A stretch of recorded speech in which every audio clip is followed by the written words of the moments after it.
Welcome back to the Taiwan Outlook. I'm your host, Wu Ruiguo.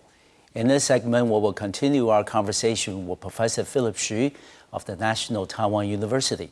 Philip, I'm going to ask you that since the end of Chinese New Year recess this year, that a much discussed, a highly publicized issue in cross-strait economic relations is the possible signing of so-called Economic Cooperation Framework Agreement, or ECFA for short. What do you think is the necessity behind signing ECFA at this point? And also, what's the urgency?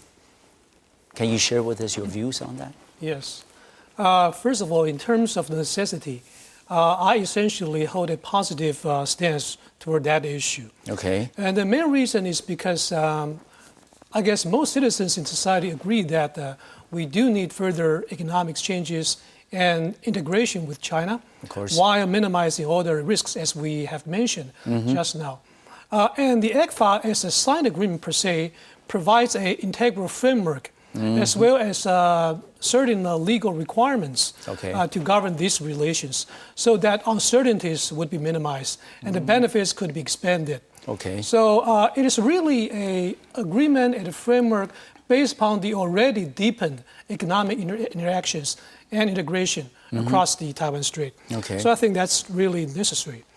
And regarding the second issue you mentioned, the urgency, I think for certain industry in Taiwan, it's probably more urgent than some others. For example, the petrochemical and the plastic industries. Yes. Primarily in light of the formation and the imminent effect of the ASEAN plus China FTA. Yes. This industry in Taiwan will be severely affected if they do not have equal access to the Chinese market. So I think for a certain industry that's very urgent. But for some others, it can take a while.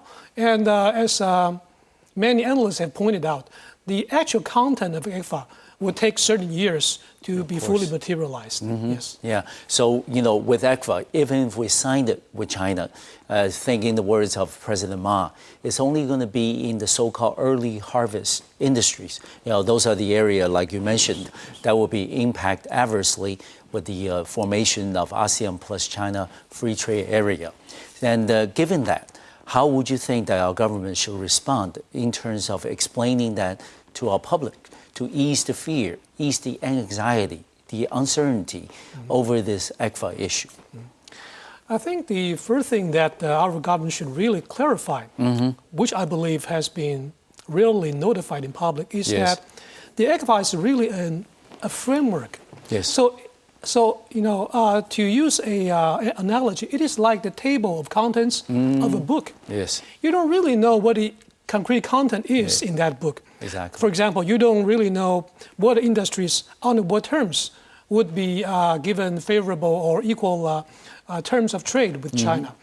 These details have to be negotiated and hammered out in the next few years. So the real issue of ECFA is whether or not you want to establish a framework, as I said, for this already deepened economic interactions with China. Precisely. So that's really a key point that the government should clarify to our citizens, so that we will not be immersed in the useless and the lingering debate of, for example, whether or not we need a referendum or not. Okay.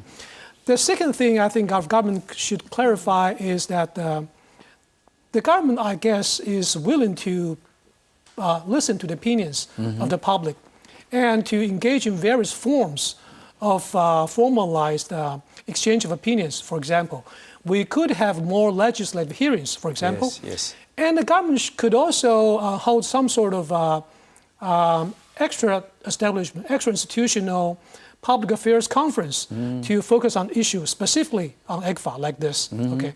For example, in the past, we have this so-called National Affairs Conference, 国事会议. Okay. Things like this could be held again. Whether or not a referendum or a legislative passing is really necessary can be discussed later. But I think the government should clarify the point that it is willing to listen to the opinions, different opinions of the people, and to encourage debates among the civil society within itself. Yes, I think that's the two things I would emphasize. Okay. Yes. And we know that one thing the opposition has been accusing of the government, especially in the economic policy area, is that we're putting all the eggs, quote unquote, all the eggs in one basket. You know, they don't like to see the over dependence on the Chinese market. I certainly think the possible signing of ECFA will deepen and make that not just a probability but a reality. That Taiwan is completely dependent on the Chinese economy. But given that, that's why the opposition has been saying about holding a referendum possibly on the signing of ECFA.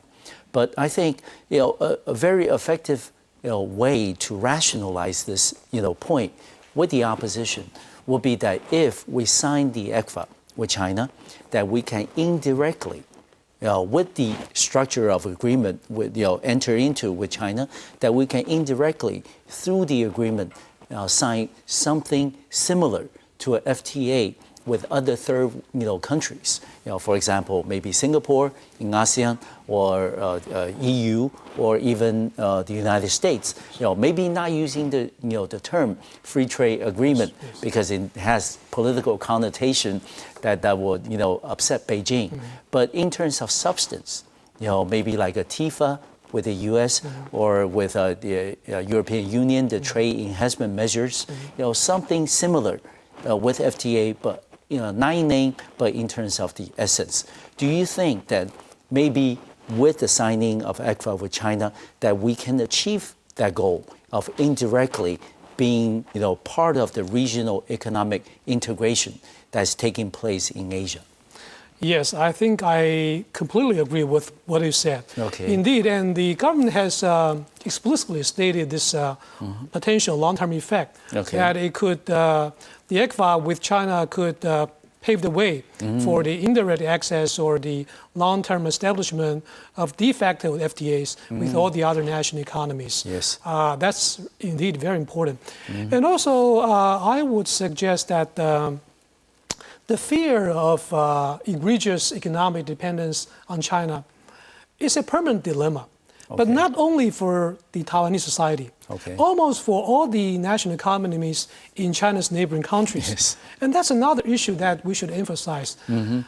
There is a fact that China has actually posed a sort of economic challenge or made up a economic reality that has been essentially unprecedented in the human economic history, in the sense that it possesses comparative advantage almost from the most labor-intensive to the most capital or technology-intensive industries.